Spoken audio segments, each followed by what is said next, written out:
Hello મિત્રો, સ્વાગત છે તમારું એક નવા વિડીયોમાં। આજે વછેરો 4 દિવસનો થઈ ગયો હે ને બારે કાઢ્યા બે મા દીકરાને થોડીને આપણે બાંધી દીધી હે। વછેરો રમે હે। આપણે અત્યારે હવે ઓથડાની આપણે સાફ સફાઈ કરી નાખશી।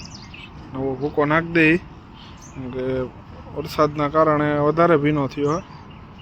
પેલો કોરો કોરો એટલે રાખી દીધો અને હવે ભીનો ભૂકો ભરીને જવા દઈ ને ભૂકો થોડો ઘણો નાખશી। કારણ કે વછેરો શું હે કે હળી હળી કરતો હોય એટલે લપટે હે, એટલે હવે ભૂકો ભૂકો નાખવો જોઈએ। વછેરાને આજે બહાર કાઢવાનું કારણ એ છે કે ધોળ ખાઈ હે। હટપટા ધોળ ખાઈ સારું નહીં। વછેરાને તડકાની જરૂર છે। ગમે એ પણ ઘોડા ઘોડી ગાયું હોય કે ભેંસું હોય એને તડકો ખાસ જરૂરી। અને 3-4 દિવસથી આ તડકો નીકળ્યો જ નથી ને વછેરા તો તડકો જોયો જ નથી। તડકો બહુ ખાસ જરૂરી છે। તડકો 8 થી 10-11 વાગ્યા લગી સારો, પછી નહીં સારો। ગમે માણસ માટે કે જાનવર માટે જે 8 થી 10નો તડકો હોય ને એ બહુ સારો, પછી શું હોય કે નહીં સારો। ચલો સ્પેશિયલ તડકો ખાવા જ આપણે કાઢ્યો। પણ આજે હજી વાતાવરણ ધાબળ્યું છે, તડકો નીકળશે એવું દેખાય છે। તડકો નીકળે તો હવે સારું, કારણ કે હવે તો બહુ અતિ વરસાદ થઈ ગયો છે ને મગફળીના પાલા બાલા બધું પલળી ગયું, મગફળી પલળી ગઈ, નુકસાન બહુ જાજુ થયું છે। હજી આપણે મગફળીનો પાલો નથી લીધો અને હવે મળવો પણ મુશ્કેલ છે।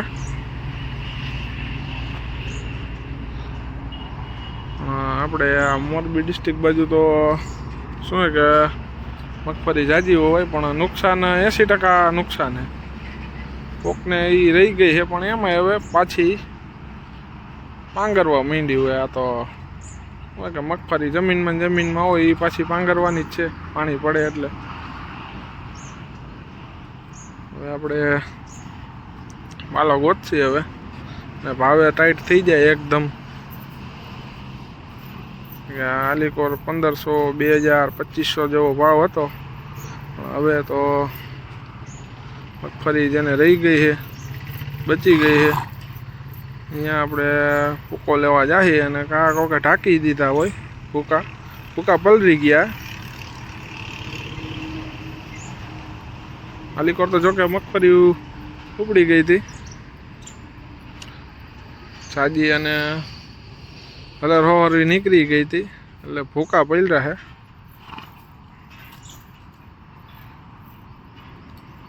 તડકો થોડોક પડે તો સારું, વછેરા ઉપર જરૂરી છે એકદમ। જો આજે દેખાય છે ઉઘાડ થઈ ગયો એટલે થોડાક વાદળા આડા આવી જાય છે। જો હમણાં સૂરજ નીકળશે તો એકદમ તડકો પડશે।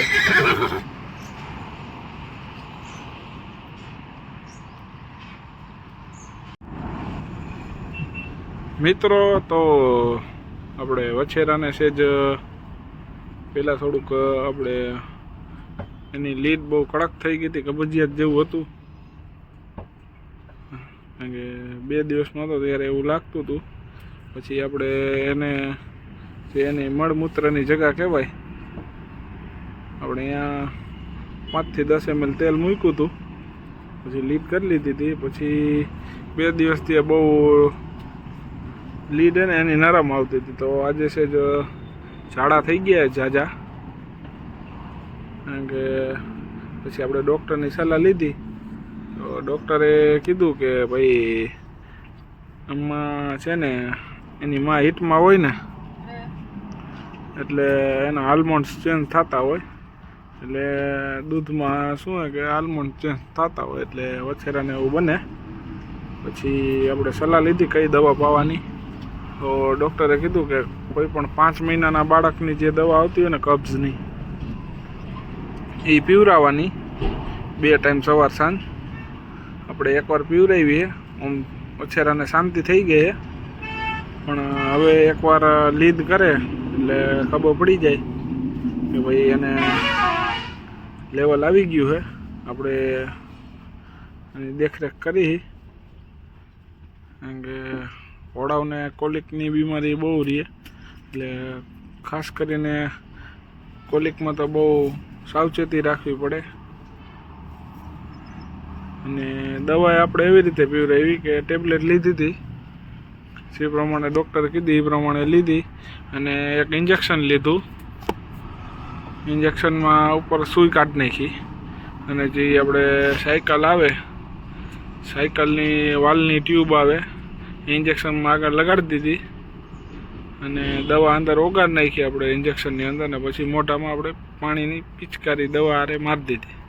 એટલે વછેરો પી ગયો આરામથી, કોઈને લાગે ભાગે નહીં. એટલે આપણે એવું આરામથી કોઈ ઉતાવળ ન કરવી.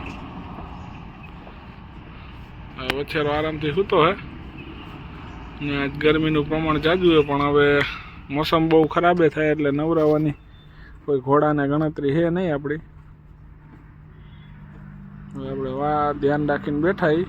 વછેરો જ્યારે લીધ કરે ને આપણને આમ સંતોષ થાય કે ભાઈ ના હવે લેવલ આવી ગયું, એટલે આપણે એનું ધ્યાન રાખશી.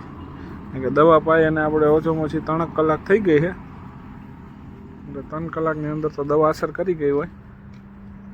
હવે ધ્યાન રાખીને બેઠા છીએ.